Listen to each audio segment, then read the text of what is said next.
They are the eyes and ears of the armed forces.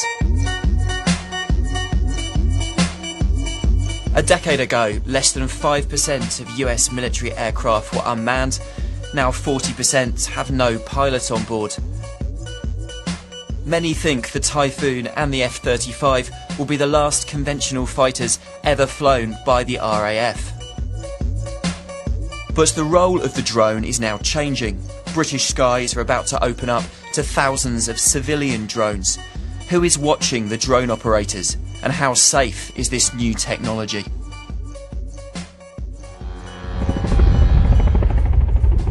Next to the Army training zone on Salisbury Plain is a glimpse of how drones could be used in the future.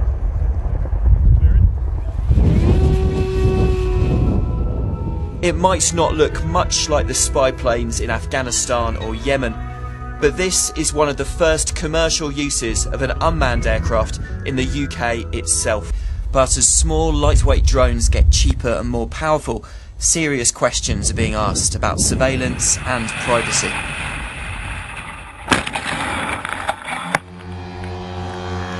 Police forces and the emergency services have been testing these small helicopter-style drones for some time now, though there was a setback when police in Liverpool first flew theirs illegally without the right permission and then managed to crash the £13,000 device into the River Mersey. Still, Newsnight has seen this briefing document from the Association of Chief Police Officers, which sets out the precise technical specifications for these devices, the type of camera used, for example. And in a rather strange section of this document that reads more like a bad crime novel than a police briefing, it sets out how senior officers think these devices could be used in the future.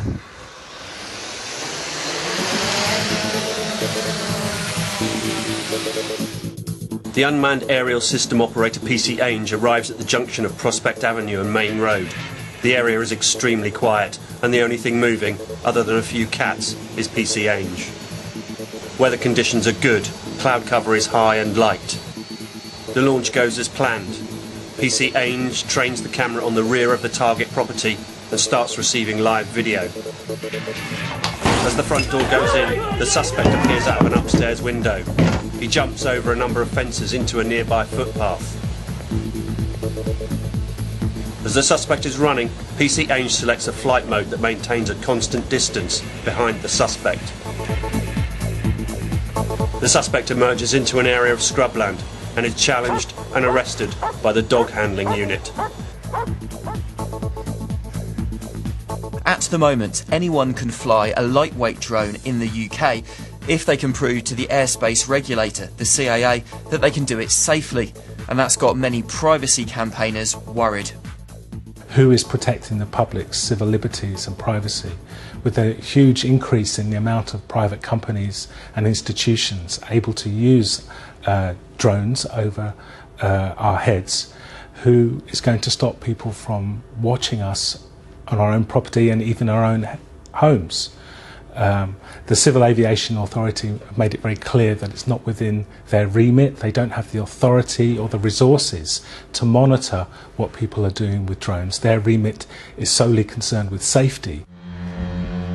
And with drones costing a fraction of the price of helicopters, the worry is the authorities will greatly extend the use of aerial surveillance.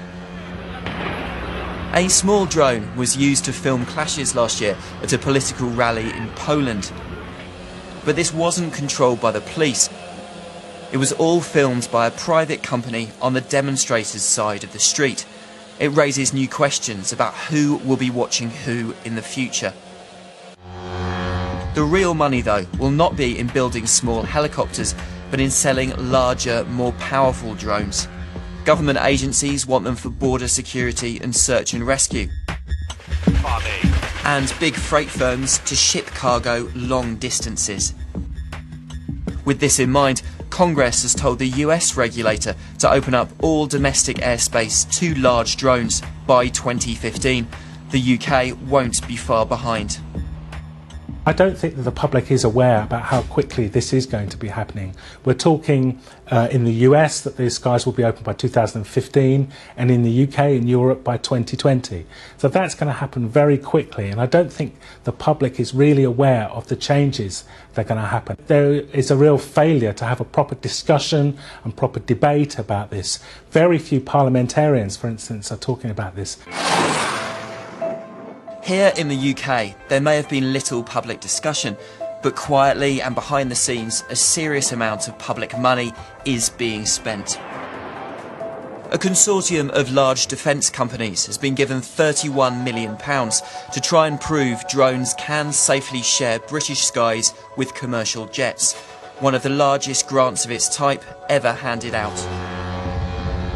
Another £20 million of taxpayers' money has been spent turning this old military base and the airspace around it into the largest drone test site in Europe. This is Aberporth on the west coast of Wales, home to the British Army's new Watchkeeper drone programme, and the only airport in the UK where companies are allowed to test that kind of unmanned technology. The spy planes hidden away in the hangars here will eventually go to Afghanistan. But this place, and the new technology park next to it, was sold to the town as more than a military site. It was meant to bring in hundreds of high-tech jobs, testing the first generation of peaceful civilian drones. What I object to is the military use of this base and the way it was sold to the public as a civilian exercise. The project has faced some fierce criticism from local residents. Jeremy Clulow made his feelings clear outside a recent public consultation to open up more airspace to drones. There are safety issues regarding drones, there are noise issues.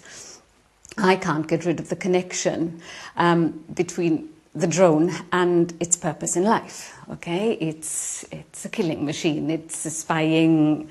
Well, they say this one won't be carrying bombs, but drones do carry bombs, and I don't know, maybe this one can too.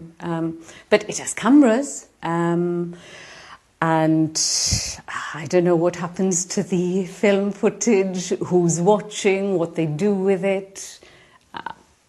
Question mark. The questions raised in West Wales, privacy, noise, safety, are hurdles the industry itself will need to overcome. There are clearly some economic benefits to using unmanned aircraft, but first we'll have to accept the idea of drones flying high above our heads in British skies.